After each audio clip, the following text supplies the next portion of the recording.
Hey, and welcome back to the B.E.E Channel podcast, where my objective is to bless, edify, and encourage others to live their best lives. Today's episode is going to be about a topic that's near and dear to my heart, y'all. But before we get into that, if you like this episode, make sure you share it with somebody and you give me a follow if you enjoy it. Also, you can listen to this podcast on Amazon, Anchor, Apple, Google, or Spotify. And you can find my other social media in the description of this actual podcast if you would like to follow me elsewhere on social media. Now, without further ado, let's get into today's topic. Singleness, y'all. Singleness. This may come as a shock to the world. You know, you're all complete by yourself. If you want further proof of this, we're going to go to the word. Colossians chapter 2 verse 10 tells us that God made us complete as a single person. That knocks the whole phrase, "you complete me," right out of the water. To be clear, that means even if you never marry, you are a whole person. Because you know how people say all the time, "you complete me, you my better half." Honey, you are whole all by yourself. You know, you don't need a person to make you whole. So when you begin to focus on your wholeness, it causes a shift in your thinking about relationships. Would it be nice to be married and have children? Sure. Will my life not be successful if I never reach those goals? Absolutely not. Because it really all depends on your definition of success. What's success for you may not be success for someone else. When you become content with where you are and you're grateful for what you have, it takes the pressure off. Besides, these days, you can adopt and your family can be your friends. Long gone are the days when you have to conform to the status quo. I have always said, I would rather be alone to be in an unhappy relationship. If I don't want to go alone to get along, I just don't, y'all. I can't do it. I want marriage and children, but if it feels right for me. I am on a glorious journey to loving myself better and understanding more fully the beauty of singleness. I am not obligated to a soul, y'all. I'm not responsible for a spouse or children. I have time to do the things that I want to do. The Bible even talks about how things change from singleness to marriage. Check this out. In 1 Corinthians chapter 7, verse 34, section B of NIV, it says, "An unmarried woman or virgin is concerned about the Lord's affairs. Her aim is to be devoted to the Lord in both body and spirit. But a married woman is concerned about the affairs of this world, how she can please her husband." Basically, when you are single, you can focus on the things of God. But as soon as you get married, you have to take care of your husband. God is still first, of course, but you have to focus on your husband because you are his helpmate. See Genesis chapter 2:18 where it talks about this. Now, don't get me wrong.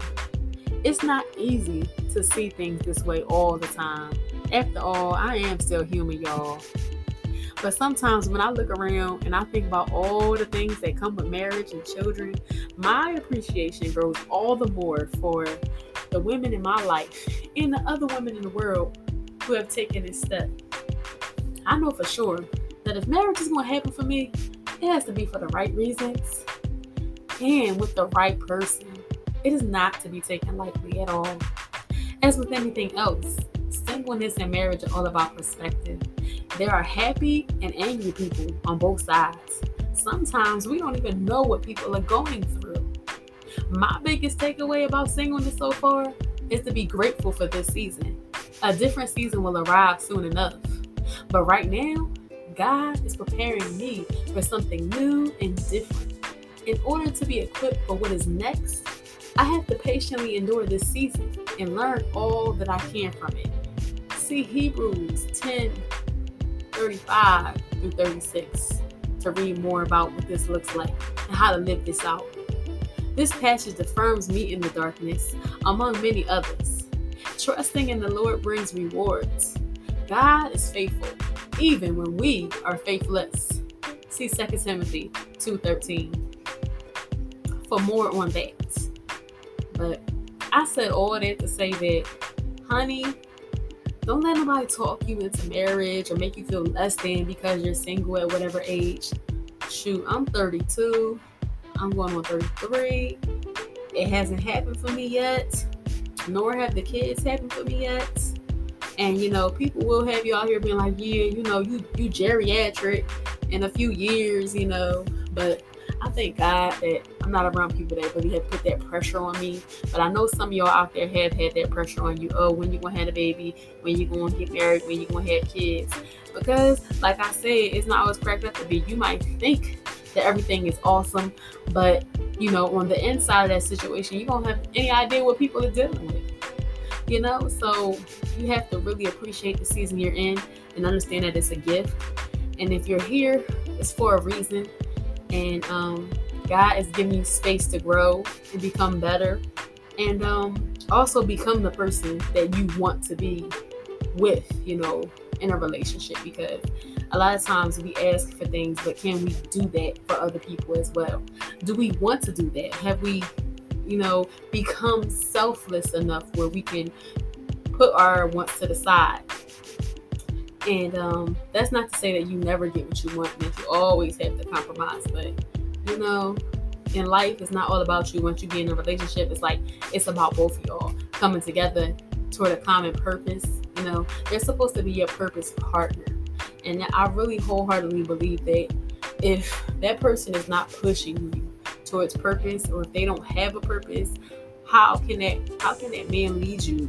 Like, how can y'all grow if they don't want to do anything? So I just feel like it's very important to pick your partner carefully, because that's going to be the person that's going to help you parent those children if y'all choose to have them. And they're going to be that person that you do life with and get old with, God willing. So I don't think it's something that should be rushed or something that should be faked. It should be something that you go into intentionally, and something that you go into with all the knowledge that you need to have. And that may very well include premarital counseling, which I really do believe that is something that needs to happen, because people have so much trauma. I don't care who you end up with, y'all. Somebody's going to have some type of trauma, and you have to help that person unpack that. So I just feel like if they're not willing to unpack the trauma, how can you move forward? How can you grow? How can you have a fruitful, productive relationship, And that's one of the biggest things, though. People have trauma and they don't want to unpack it. And it's like, how can y'all grow and move forward together like that? You got to be willing to talk about it and work on it and do the self-work and love yourself enough to do it. And that's another thing. Like, if two people, if y'all both don't love yourself, how is this going to work? That's what I've discovered over time, y'all. You gotta be with somebody who loves themselves and who's doing the work, who's committed to themselves. Because if you're not committed to yourself, how can you learn to commit to somebody else if you can't even love yourself well? So that's one of the things I'm learning about, right now. So I hope that this has blessed you in some way. Right now, I got to go and get on with the rest of my weekend, because duty calls. Such is my life, y'all. But I hope y'all enjoyed this, and hopefully you'll tune in again next time. Thanks for listening. Peace and blessings. Toodles.